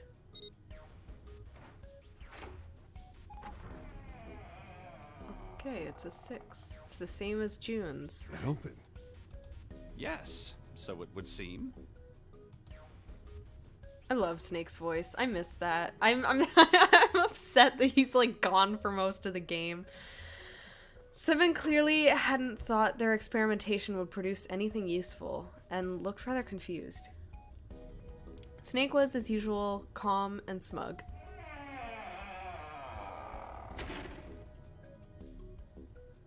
The door slid closed. Junpei's forehead furrowed as he thought. I don't know why they use forehead furrowed. Shouldn't it be like brows furrowed? That means the bracelet is actually 6. But how is that possible? The display on the bracelet clearly shows a 0.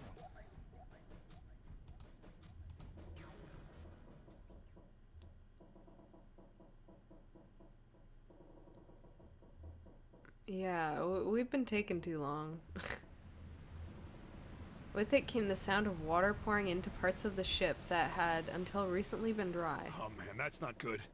I guess our time's just about up, huh? At any rate, we know now that the door can be opened. Let's go! But, Snake, are you sure? Yeah. You know that only Junpei and I can go through this way. You needn't worry. I have a solution to this problem. My last resort. But if now is not the time for last resorts, then when? Last? Resort? What?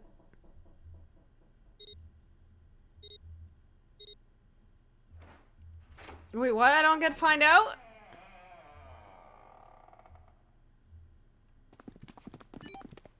I guess I just don't get to find out.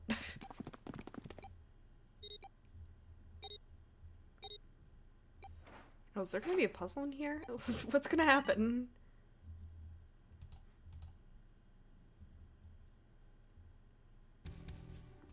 Okay, I don't think there's gonna be a puzzle.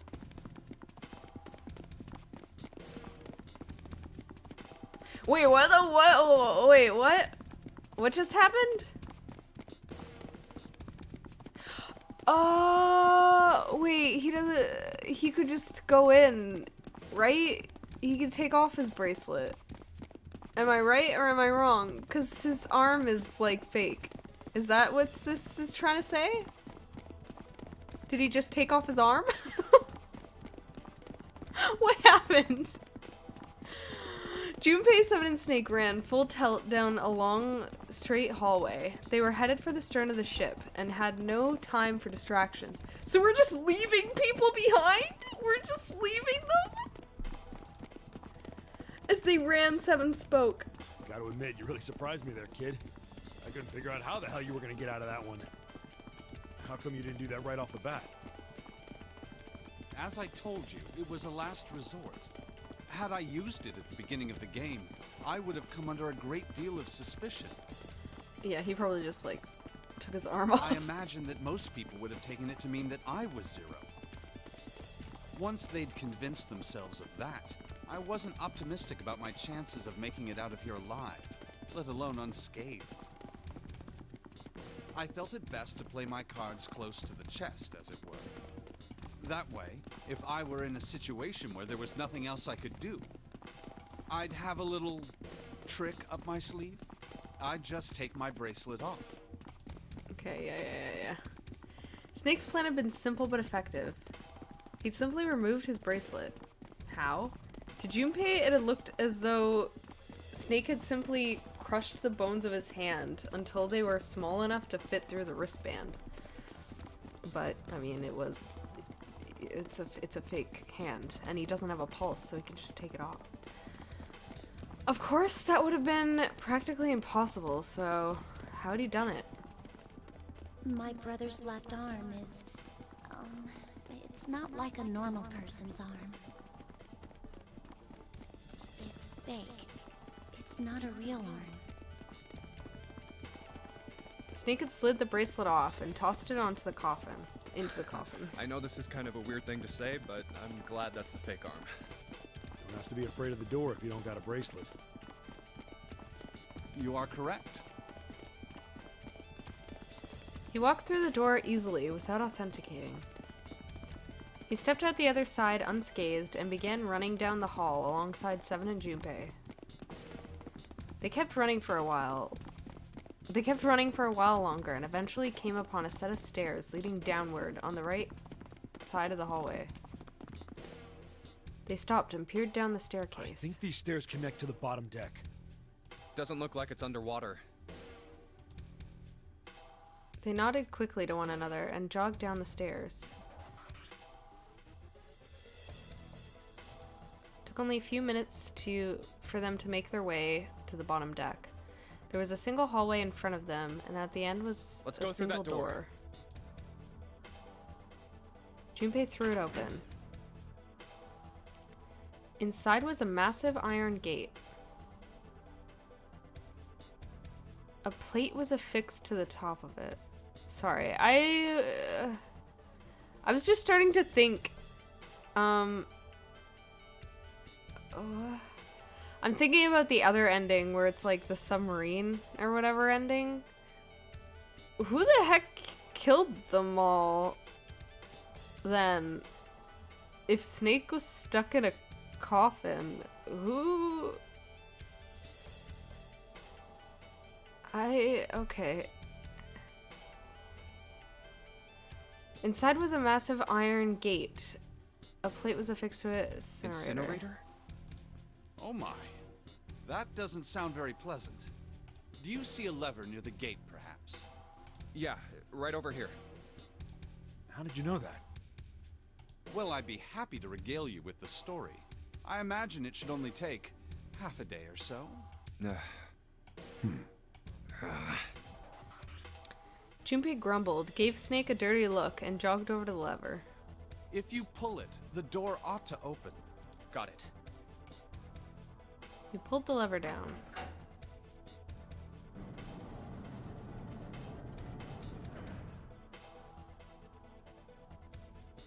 With the rumble of an ancient motor, the door opened. There was no need to hold back, and no time to hesitate. They pushed their way inside. Standing in front of them were Ace and Lotus. Ace still had the revolver in his hand. It was still pressed against Lotus's temple. A small dark bruise had begun to form near the tip. Even from several yards away, Junpei could see that Lotus was shaking. She was terrified. But perhaps more interesting was what Junpei saw behind them. 9. Another number 9 door. Why? Why is there another one? The door stopped Junpei in his tracks. It simply shouldn't have been there. As his brain finally began to consider why, the whine of a warning klaxon filled the air, drowning out any thought. What? Warning. Oh. Warning. Emergency incineration command has been acknowledged. Huh? Are we gonna get incinerated? Automatic incineration will take place in 9 minutes. Please evacuate the incinerator immediately. Oh no. Oh my, how exciting. You've run quite a show here, Zero. A terrifying smile twisted Ace's What's the face. matter? Too frightened to understand? Here, let me explain. It's said that the incineration system is about to activate. In 9 minutes, this room will be engulfed in flame. Who are you? You don't recognize me? I'm hurt. It's me, Snake. Oh, don't say your name. Snake? Oh, yes. You are alive. I'm afraid your bizarre style had me confused. I'm quite glad to see that you're alive. Ace's voice didn't change. Snake ground his If teeth. you don't mind my asking, how did you get here? Snake, Junpei, 7. The 3 of you couldn't have opened a door with a 9. We could have went back and gotten June. Did you use Clover's bracelet, perhaps? What? Oh shoot. Dang. Your reaction suggests that you did not. Hold on. Why did you think we'd have Clover's bracelet? Junpei felt his chest tighten. Oh, they haven't told you? Told me what? Clearly not. Normally I would take some time and enjoy the moment. But I'm afraid my time is at a premium just now. I'll have to make this quick. Clover. Don't do it, Ace! Keep your goddamn mouth shut! Clover. I said stop it! Don't listen to him, Snake. Junpei could feel his voice going hoarse, but Snake didn't listen What to him. happened to Clover? Ace looked at him. The corner of his mouth curled into the hook of a cruel smile. Clover died. The color left Snake's face. He shook his head weakly. No, that's not true. That's impossible. It's a lie. It has to be a lie. Oh, it's quite true. I can assure you of that. I killed her myself, you see. What?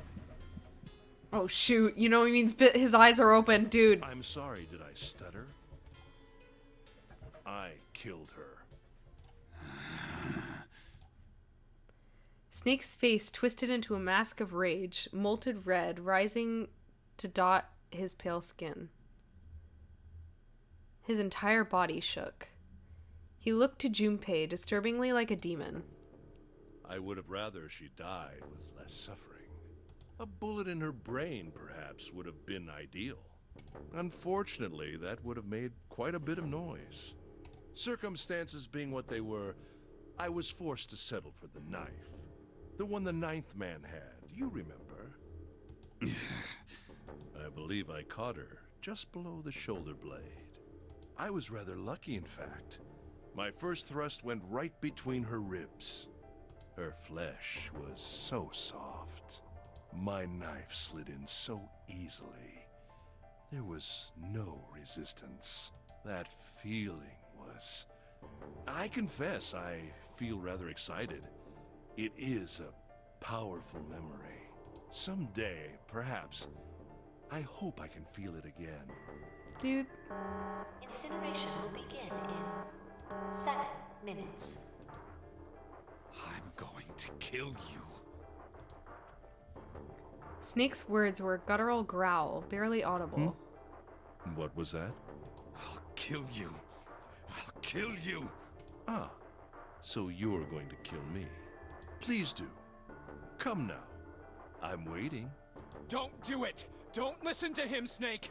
Stop it, kid. He's screwing with your head. Is there a problem? What are you waiting for, boy? Don't you want me to send you to join your sister? Don't! The Snake! Don't do it! But Snake could no longer hear them.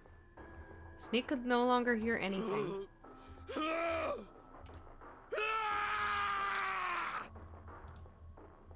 Snake moved like a bolt of lightning. His scream echoed through the incineration chamber, full of rage and despair. Snake! Snake! No!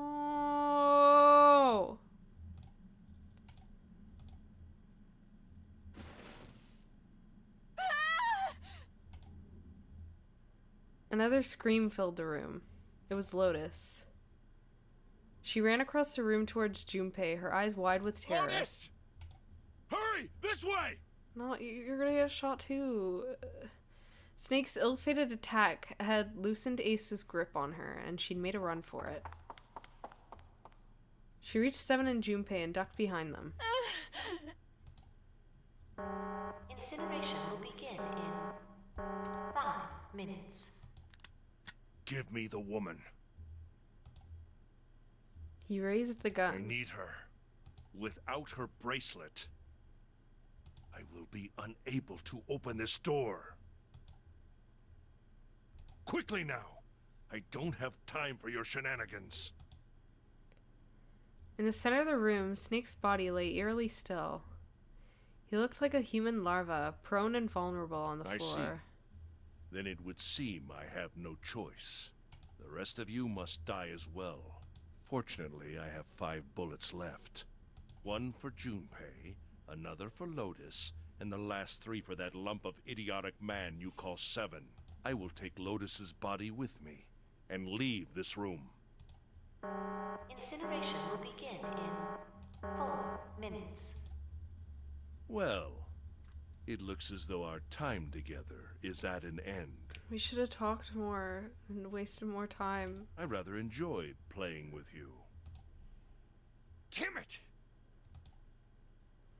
Junpei could see Ace's finger tighten. He could see it begin to squeeze down on the trigger. His body tensed, preparing for the catastrophic impact of hot lead against human flesh. Goodbye. Then it happened. Kill you. Oh, get him! Get him! Snake stood up. What? No, that's impossible. Well, they'll just stand up and be like, oh, I'm still alive, and then get shot again. For the first time, Ace's composure broke. With obvious effort, Snake lugged forward, one step closer to Ace, then another. He looked for all the world like a zombie. Kill you. I'll kill you. His voice was the mournful wailing of the undead. Stay away from me. Get back. Stop. If you come any closer, I'll get away from me. What you okay, Ace. You're literally holding a gun. Little by little, Ace was retreating. Snake didn't stop. He continued his stiff and inexorable approach. His eyes twin pools of pure fury. Listen to me. I said don't come any closer. Shit! You bastard! Dude, what the... Alright. You only had to... Okay. Ace's revolver leapt 5 times. 5 times the air in the incinerator was split by the crack of a bullet. Snake's body twitched as 5 clouds of blood and torn flesh leapt into the air across his body. A fine pink mist drifted from his body and disappeared. Junpei didn't have time to ponder what that meant before. What? What? Pink mist? What? And then his strength was gone. His legs crumbled, and his broken and battered body slid to the floor. Incineration will begin in 3 minutes. Finally, you're... Yeah, but now you have no bullets. But Snake wasn't done. Oh my god, dude. Kill you. Dude, Snake! Even as the pool of blood beneath him grew, he began to move. He half crawled, half slid toward Ace. One bloody arm wrapped itself around Ace's leg. You won't get away. And then the other gripped his thigh with strength that should have been long gone. You son of a bitch! You're a monster! Get off me! Let me go, damn you! He kicked at Snake with his free leg, driving his foot into Snake's face, his arm, his shoulder. Get him! Snake refused to release him. Once a snake has ensnared its prey, it rarely does it release it. This is it, Ace. Are you just gonna try and keep him here so he gets We're incinerated? going to burn to death Yeah. together. What? Incineration will begin. Okay, but what are we gonna do? What do our numbers equal? What's gonna happen here? Wait, what do our numbers equal? 5 plus 7 is 12. Plus 8 is 20. Plus what, 6? Yeah, we can't. 2 minutes. Yeah, damn it! Damn you! Get off! Let me go, you monster! Okay, look. Think about it this way. My company owns a wonderful hospital. It has excellent doctors. You're gonna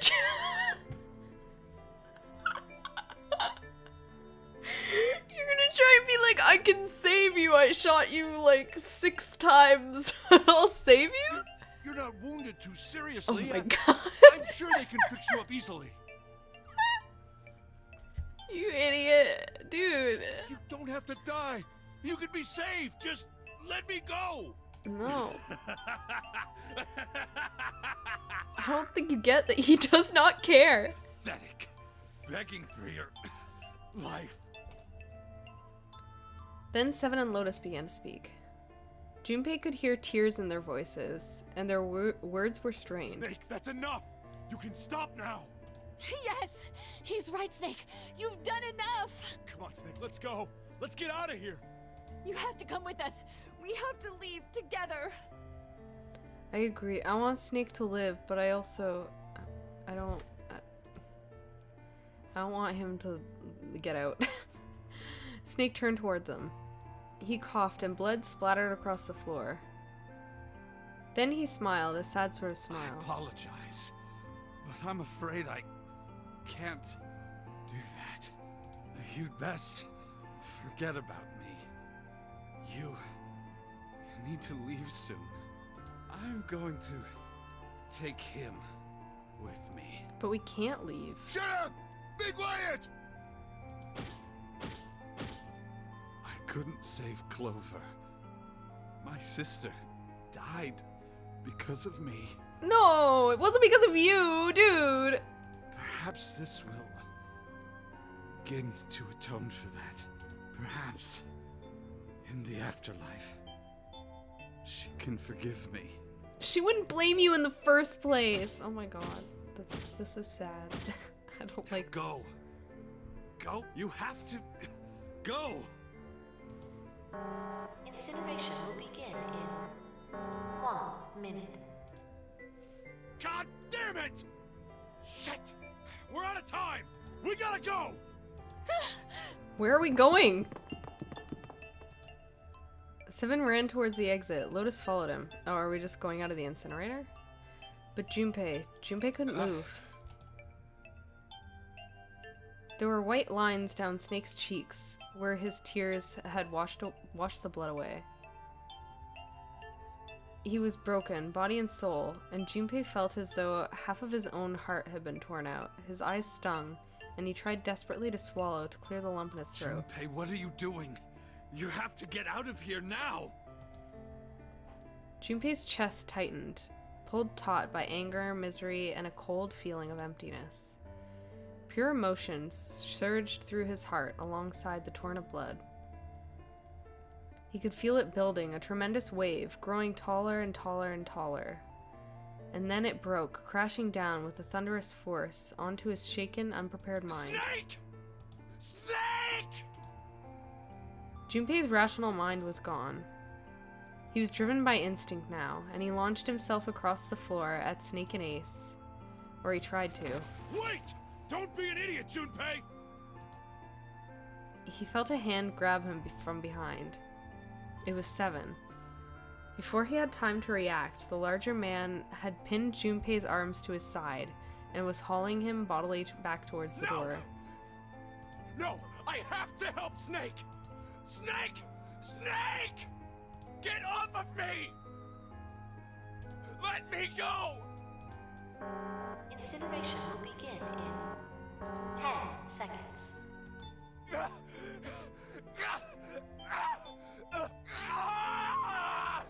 7, 6. Damn it, I don't get a choice, kid! Don't blame me for this, alright? No. 5, 4, 3, 2. Oh.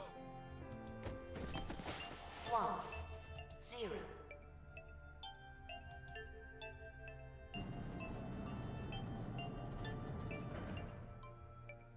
Gates 2 and 3 are locked down. Beginning incineration. Junpei felt Seven's fist bury itself deep in his stomach, and then his legs turned to mush. Seven scooped him up in the same motion and leapt through the door. It slammed shut behind them. Junpei struggled to shaky feet. He glanced over to see Lotus only a short distance away. Junpei ran to the door. There was a small window cut into it. Inside he could see Ace and Snake. Shit! Damn you all! Why? Why?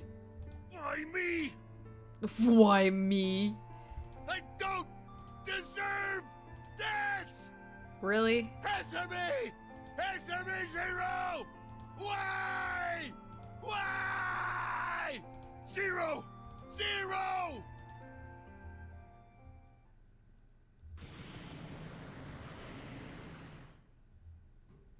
Zero!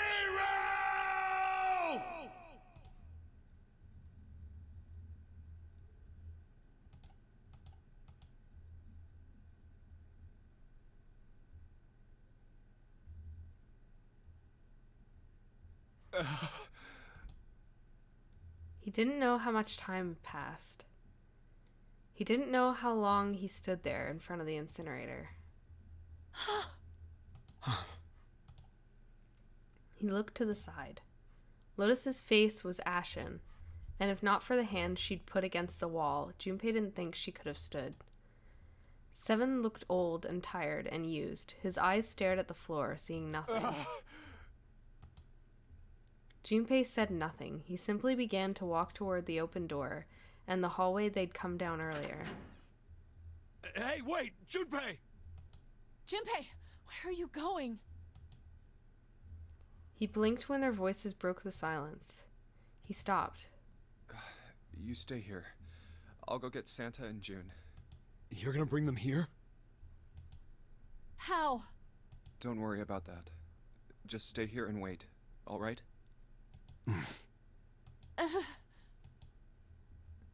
He began to walk again. How are we gonna... what? He looked over his shoulder and watched Seven and Lotus grow smaller and smaller. They stared back, not moving. He wasn't sure if they could. He turned around again.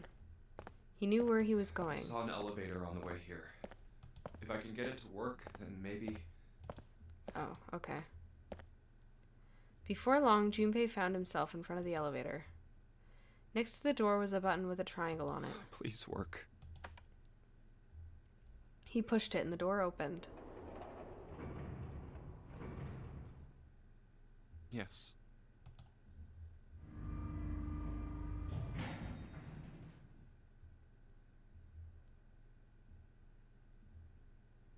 Junpei was in the large hospital room. June! Santa! He kept calling and walked to the center of the room.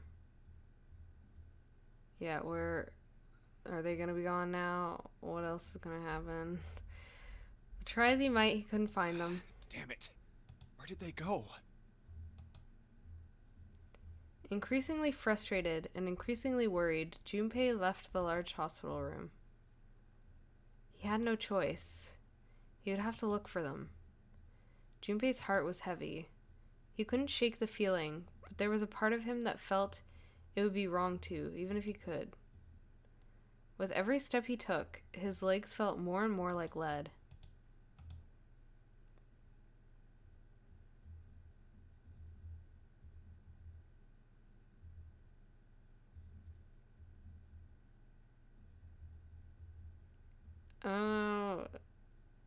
This would take like an hour in itself. Just looking everywhere.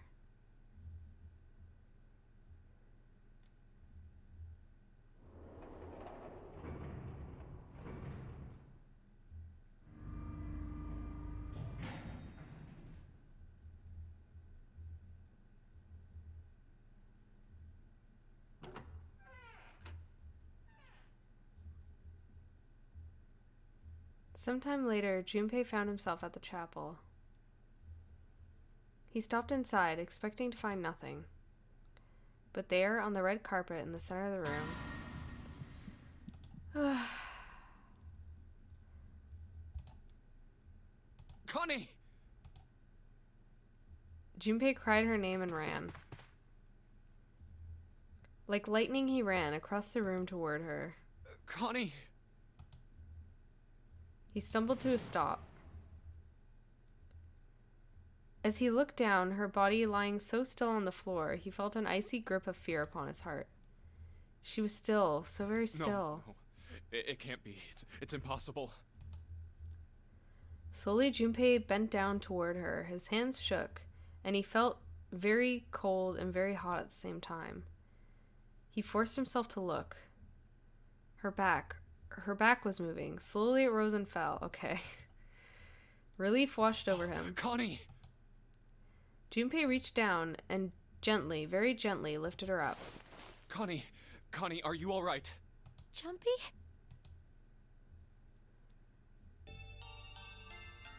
Her face was pale and her lips were dry and cracked. Her eyes were blank and cloudy. They stared straight at Junpei but saw nothing. Trembling, Junpei wrapped his arms around her back. She was cold, very cold. Junpei tried to convince himself that it was only his imagination, but she felt as though she were fading away. He could feel his heart pounding frantically in his chest. Oh man. Connie, what the hell happened to you? You feel... Jumpy, I'm sorry. Her voice was very faint. I might not make it. What are you taught? Oh my god. No way. No way I am going to let you die. I am going to save you. I promise. Thank you, Jumpy. Where's Santa? Thank you so much for everything. And you're of course not going to tell us this time, because you didn't tell us last time when you were stabbed either, so... Alright. Really happy. I know this is sad, but... Jumpy. I'm sorry, but Snakes was sad. I was more sad. I was more sad about Snake. Snake's like my favorite character in this, I think. So I just... happy. After that, I don't think I... Don't give me that I was care crap. as much. You're gonna see me again lots more times. You just gotta hang on. Alright, Connie? Jumpy, did you know you... Okay, we've been through this before, actually, already. Blah, blah, blah. Junpei's eyes went blurry. Feel piercing point of heat. Blah, blah, blah. Blah, blah, blah. There was a crack of static from above his head, and a voice spoke. 0. You son of a bitch! Where are you hiding? Oh, no, never mind. Did anybody take Clover's bracelet? If Seven took Clover's bracelet, they could leave.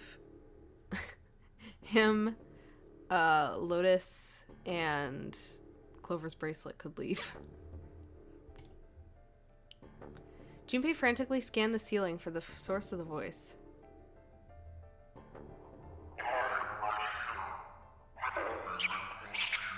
Is it Santa? What the hell are you talking about?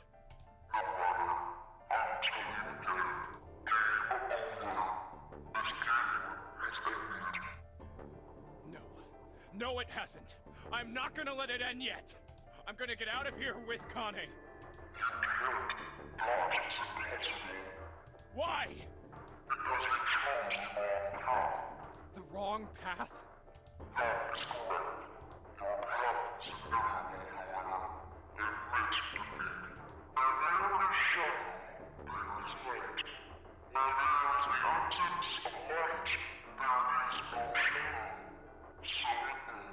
What are you talking about? I told you! I am not gonna lose!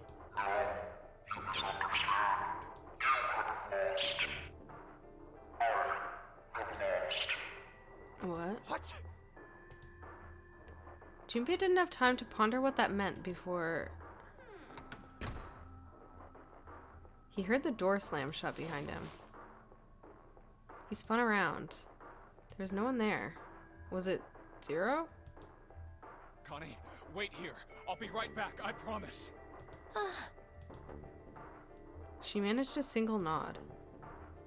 Junpei laid her back down gently and left for the door.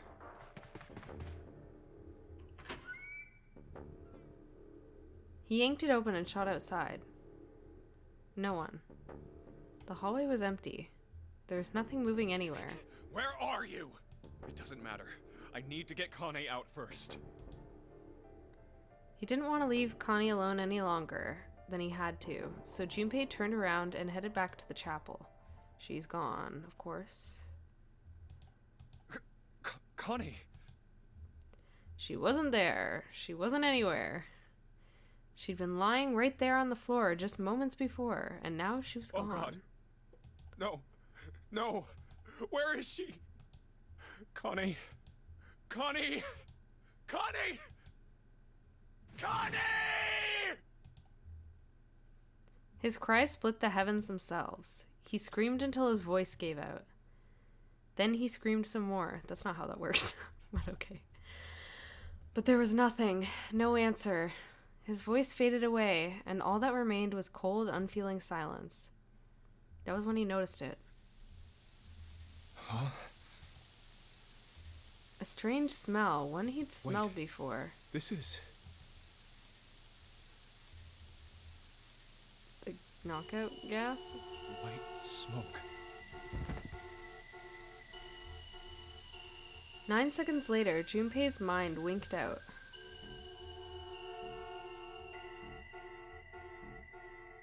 Is this the end? This took a lot longer than I was expecting. Okay.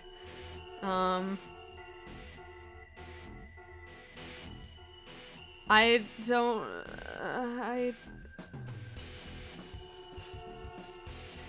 I don't know what to think about that.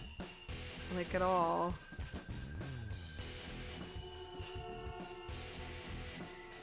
That was the saddest ending, because Snake died and you saw him die. Yeah, the submarine ending or whatever was sad too, but I'm more sad by the snake. The snake death. I don't... Okay, let me think for a second. Where the heck am I even at here? I don't know where my thought process is at all for this one. I don't know what else to, like, I feel like the thing that I'm still really lost on is everybody seems to play a part in this, except I don't know the relevance of Junpei and June yet. Like, I don't understand how they play into it at all, except for the idea that I had that, like, it has to do something with June being sick or whatever, and it being related to the hospital or something. But I have no idea why we're here. The end, or is it? Well, it's the end for this one. Chance of loss is not 0 achievement. Okay. Alright. I don't... That... Okay. Seek a way out. Seek a door that carries a 9. Oh, is it gonna... Is this gonna have spoilers for things? I don't want to see too much of this. Now it is time. Let our game begin.